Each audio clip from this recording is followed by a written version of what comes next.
ভাবে তিনি প্রেসক্রিপশন লিখছেন আর আমি হলাম রোগী, আমার প্রেসক্রিপশন চলছে, মাত্র একটা ওষুধের নাম লিখেছে। আর যেই মসজিদে আজান হয়ে গেল আল্লাহু আকবার, সঙ্গে সঙ্গে কলমটা ছেড়ে দিলেন। কলম ছেড়ে দিয়ে তিনি বের হয়ে চলে গেলেন সোজা মসজিদে। আমাকে বললে আপনিও মসজিদে যান, সালাত পড়ে এসে প্রেসক্রিপশনটা পুরো করে দিব। একজন আল্লাহর ওলি ছিলেন, তিনি একটা চিঠি লিখছিলেন, নুন লিখেছে আর নুনের মাঝে একটা ফোঁটা লাগবে, নুনের দাগটা দিয়েছে, ফোঁটাটা দিতে যাবে, মসজিদে আজান হয়ে গেছে, কলমটা ছেড়ে দিল। কেন ছাড়লো?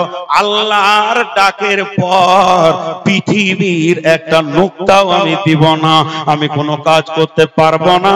হে যুবক, হে বৃদ্ধ, হে মহিলা, ওরে আমার মা, ওরে আমার খালা, ওরে আমার বিটি, সময়ের মূল্য যে বুঝে না, সে নিজের মূল্য নিজেই বুঝে না।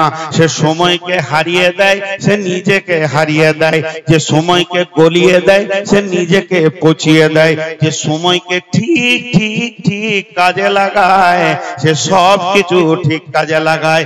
এবার সন্ধ্যার সময় যখন মার্কেট থেকে মানুষ বাড়ি ফিরে, আসরের পর, ফজরের পর সবাই মার্কেট মুখী হয়, আর আসরের পর মার্কেট থেকে বাড়ি মুখী হয়। দুই সময় রোডে লোক বেশি দেখা যায়, একটা ফজর পর আর একটা আসর পর। তখন ওরা মিলিয়ে দেখে 30টা মাল কেনার জন্য এসেছিলাম, একটা দেখ সব মালটা এসেছে কিনা, চেরিটা নেওয়া হলো কিনা, আপেলটা বাদ পড়ে গেল কিনা, বিস্কিটটা নেওয়া হয়েছে কিনা, পরানের বিস্কিট বাংলাদেশের বলেছিলাম নেওয়া হয়েছে কিনা। যেমন মিলিয়ে নেয়, আমার রব বলছে আসর পর তুমি যারা দিনের আমলটাকে একবার মিলিয়ে লাও, জোহরটা তাকবীরে ওলা হলো কিনা, আসরটা তাকবীর ফত হয়ে গেছে কি, তাহলে তুমি তওবা করার একটা সুযোগ পেয়ে গেছো।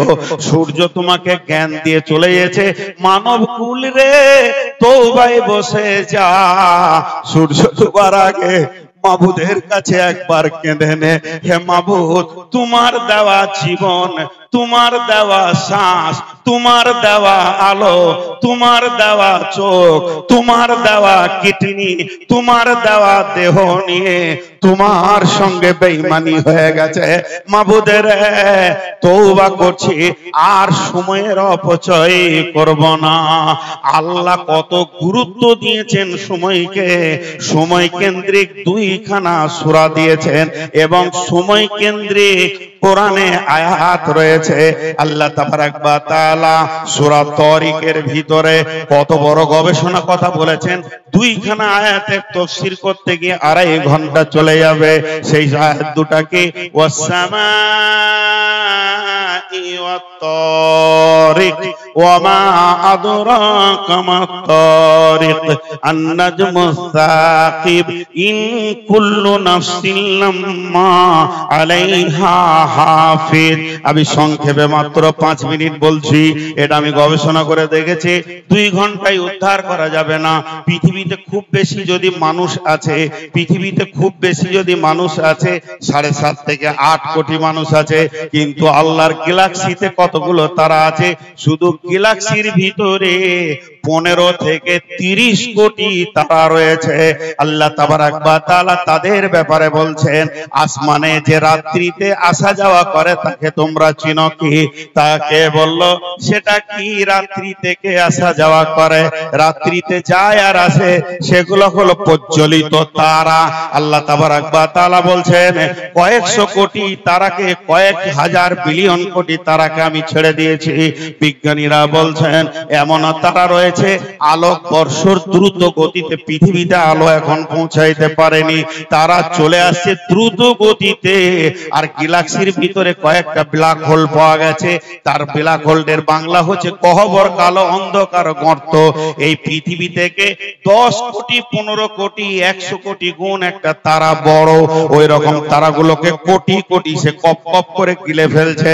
এত বড় সৌরজগৎ যিনি কন্ট্রোল করছেন সেই আমার রব বলছেন আমি সারা পৃথিবীর মালিক, যে যাওয়া আসা করে তাকে আমি কন্ট্রোল করি। সেটাকে জানো কয়েক হাজার বিলিয়ন কোটি নক্ষত্র প্রজ্বলিত, তাকে আমি কন্ট্রোল করি। এরপরে বলছেন ওয়াসসামাই ওয়াত তারিক ওমা আদরাকা মাত তারিক আন-নাজমুস সাকিব।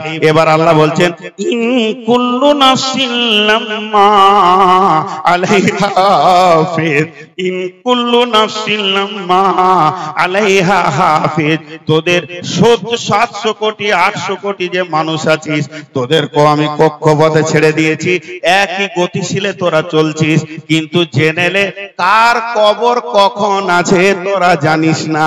আমি আল্লাহ জানি তোর কক্ষপথটা কত দূর চলছে। ইন কুল্লু নাফসিন লাম্মা আলাইহা হাফিজ, আমি প্রত্যেকটা আত্মার সঙ্গে হিফাজতের সঙ্গে আমি চালাচ্ছি। সূর্য নিজের কক্ষপথে চলছে, চাঁদ নিজের কক্ষপথে চলছে, এমনকি পৃথিবী দ্রুত গতিতে চক্কর মারে। আল্লাহ সূরা তারিকে বলছেন। সেই সাথে আমার আল্লাহ বলছেন পৃথিবীতে যতগুলো আত্মা আছে, মানুষের আত্মা, গরু ছাগলের আত্মা, পিপুলিকার আত্মা, সমস্ত আত্মাগুলোকে আমি কন্ট্রোল করছি। তারা কিভাবে ধীরে ধীরে ধীরে ধীরে ধীরে ধীরে কবরে ঢুকবে এ ব্যাপারে আমি হিফাজতে রেখেছি। অতএব সময় এত মূল্যবান। আমার নবী বলেছেন উম্মতের হাত থেকে টাকা চলে যাক, হিরে চলে যাক, মণি চলে যাক, মুক্তা চলে যাক, পস্তায়ও না। ফালতু যে সময়টা চলে যেছে, এর থেকে আর হতভাগাদের করার কিছুই নাই। যারা ফালতু সময় কাটায় তাদের মতো হতভাগা আর কেউ নাই। বিশেষ করে ফেসবুক মানুষের সময়কে কেড়ে নিয়েছে। আমার পকেটে 10,000 টাকা ছিল, রাস্তায় এক গুন্ডা হাত ভরে কেড়ে নিয়েছে। যেমন আমি গরিব হয়ে গেলাম, নিঃস্ব হয়ে গেলাম, তেমনি সময়ের মূল্যটাকে হারিয়ে দিয়ে যুবকের যুবতীর কাছ থেকে ফেসবুক সময়কে কেড়ে নিয়েছে। এবার আমি সূরার দিকে যাব। এতক্ষণ আমি উপস্থাপনায় ছিলাম।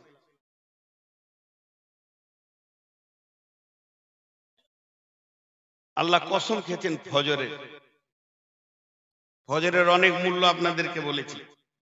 ওয়াল ফাজরি ওয়ালায়ালিন আশরি ওয়ালায়ালিন আশরি, এবং 10 রাত্রির কসম।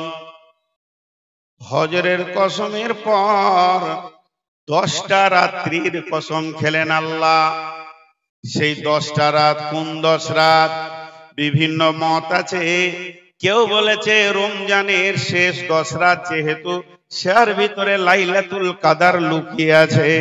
কেউ বলছে না, এই 10টি রাত হচ্ছে মুহররমের প্রথম 10 রাত, যেহেতু এর ভিতরে অনেক তথ্যবহুল জিনিস লুকিয়ে আছে। এই মাসে আপনার কিনা কিয়ামত হবে, এই মাসে পৃথিবী সৃষ্টি, আদম সৃষ্টি। এইভাবে কেউ বলেছেন ওয়ালায়ালিন আশরি, আশরি বলতে মুহররমের 10 রাত। আবার এক মুফাসসির বলছেন না, এটা হলো জিলহিজ্জার 10টা রাত, যেহেতু এর ভিতরে মিনার দিন রয়েছে, আরাফাতের দিন লুকানো রয়েছে।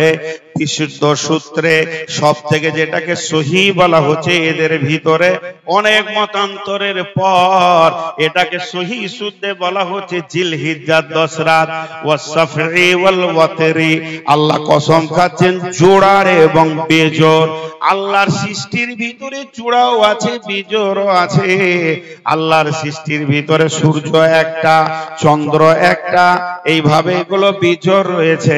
আবার জোড়া রয়েছে, ওয়া খালাকনাকুম আজওয়াজা, জোড়া সৃষ্টি করেছ সবার, তাই তো সুন্দর ধরা, একের লাগি অপর জনে হয় যে মাতোয়ারা। তাহলে কসম কয়টা হলো? একটা ফজরের কসম হলো, একটা 10 রাত্রির কসম হলো, একটা জোড়ার কসম হলো, আর একটা বেজোরের কসম হলো। 4টা কসম খেলেন। তারপর আল্লাহ বলছেন ওয়াল্লাইলি ইদা ইয়াসরি, এবং কসম ওই রাত্রি, যে রাত্রি চলমান হয়ে প্রভাতের দিকে কাছে এসছে, রাত্রিটা গমন হতে হতে শেষের দিকে পৌঁছে পৌঁছেছে। 5 নম্বর কসমটা আমার রব বলছেন ওয়াল্লাইলি ইযা ইয়াসরি। এরপরে আমার আল্লাহ প্রশ্ন রাখছেন হাল ফি যালিকা কাসামুল লিযি হিজরি, হাল ফি যালিকা কাসামুল লিযি হিজরি, হাল ফি যালিকা কাসামুল লিযি হিজরি। এগুলো কি জ্ঞানী ব্যক্তিদের জন্য কসম নয়? আল্লাহ জ্ঞানী ব্যক্তিদের গায়ে হাত দিলেন। এই কসমগুলো কি জ্ঞানীদের জন্য নয়? এখানে যতগুলি লোক বসে আছেন একটা কথা জিজ্ঞেস করব, সবাই কষ্ট করে একটু উত্তর দেবেন। সেটা কি? সেটা হচ্ছে পৃথিবীতে যত ব্রেকের নাম শুনেছেন, ব্রেক, সাইকেলের ব্রেক, মোটরসাইকেলের ব্রেক, মারুতির ব্রেক, ট্রেনের ব্রেক, প্লেনের ব্রেক, সব থেকে দামি ব্রেক কি? সব থেকে হার্ড ব্রেক কি? যুবকরা অ্যাপাচি চালাইছে, সব থেকে হার্ড ব্রেক কি? এতগুলো লোক চুপ আছে। যারা গাড়ি চালায় না ওরা চুপ আছে, ঠিক আছে, তো এরা কেন চুপ আছে? ডিস ব্রেক বলেছে, মানে ডিস যেটাতে লাগানো আছে। আমি ডিস ব্রেক যে এত হার্ড জানতাম না, টিপে দিয়েছি এমন দাঁড়িয়েছে মনে হচ্ছে উগুড় হয়ে পড়ে যাবে, সামলে নিয়েছি আর চাপি না। Dish break. তো সব থেকে হার্ড ব্রেক কি? Dish break. প্লেনে আছে হাওয়া ব্রেক, ডিসও আছে, ওয়েল ব্রেক আছে, ব্রেক লিভার আছে,